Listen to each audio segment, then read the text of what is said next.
Hi friends, எல்லாருக்கும் வணக்கம். சின்ன மருமகள் சீரியல்ல அடுத்த வாரம் என்ன நடக்க போகுது அப்படின்னு தாங்க இந்த வீடியோல பார்க்க போறோம். சேது தமிழ்ச்செல்வி வீட்டிலே வெளியே குடிசை போட்டு இருக்காரு. அப்போ நைட்லும் வந்துட்டு குழந்தை அழுகுது. சேது எடுத்துட்டு போறாரு தமிழ்ச்செல்வி கிட்ட. அப்போ அவங்க படிச்சிட்டு இருக்காங்க. சரி குழந்தைய கொடுங்க, நான் பசியாத்தி தரேன் அப்படின்னு சொல்லிட்டு அவங்க வாங்குறாங்க. கரெக்டா அதே டைம்ல தமிழ்ச்செல்வி கிட்ட இருக்கிற பொன் குழந்தையும் அழுகுது. அப்போ யாருமே வீட்டுக்குள்ள இல்ல, எல்லாருமே தூங்கிட்டு இருக்காங்க அப்படின்னு சொல்லிட்டு தமிழ்ச்செல்வி சொல்றாங்க. சரி இரு நான் போய் எடுத்துட்டு வரேன் அப்படின்னு சொல்லிட்டு சேது எடுத்துட்டு வந்து கொடுக்குறாரு. ஸோ தமிழ்ச்செல்வி 2 குழந்தைக்குமே பசி ஆத்திட்டு இருக்காங்க. இதை பார்த்துட்டு சேது பேசாம இருக்காரு. அவருக்கு ரொம்ப கஷ்டமா இருக்கு, 2 குழந்தையும் பார்த்துக்கிறாளே அப்படின்னு சொல்லிட்டு அதுக்கப்புறமா குழந்தைய வாங்கிட்டு போயிடுறாரு. அப்புறம் நெக்ஸ்ட் டே ஆயிருது. காலையில குளிச்சு கிளம்புறாங்க. அப்போ தமிழ்ச்செல்வி லேட் ஆயிடுச்சு அப்படின்னு சொல்லிட்டு சத்தம் போட்டுட்டு இருக்காங்க. காலேஜுக்கு இப்ப கிளம்பணும் அப்படின்னு சொல்லும்போது சேது வந்துடுறாரு. அப்புறமா கார்ல அவங்கள கூட்டிட்டு போகும்போது சொல்றாரு, இனிமே இப்படி குழந்தைங்க முன்னாடி சத்தம் போட்டு கூடாது. உனக்கு அப்படிதானே இருக்கும், குழந்தைங்க முன்னாடி இப்படி சண்டை போட்டுக்கிறது அப்படின்னு சொல்றாங்க.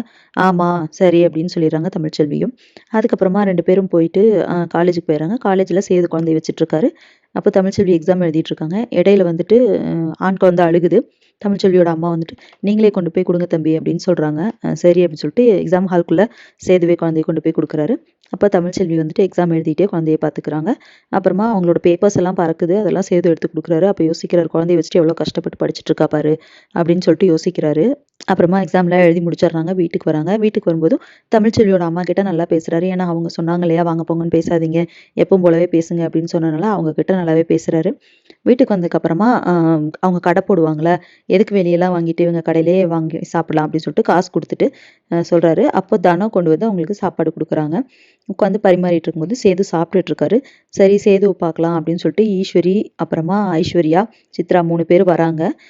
பார்க்க வரும்போது கரெக்டாக தனம் வந்து பரிமாறிட்டு இருக்காங்க. சேது சாப்பிட்டுட்டு இருக்காங்க. அதை பார்த்தோன்னே டென்ஷன் ஆயிடுறாங்க ஐஸ்வர்யா. ஈஸ்வரி வந்துட்டு பார்க்குறாங்க. என்ன சேது அப்படின்னு சொல்லிட்டு கேட்குறாங்க.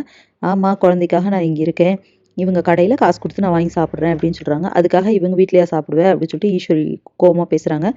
ஐஸ்வர்யாவுக்கு தனத்தை பார்த்தோன்னே இன்னும் டென்ஷன் ஆயிருது.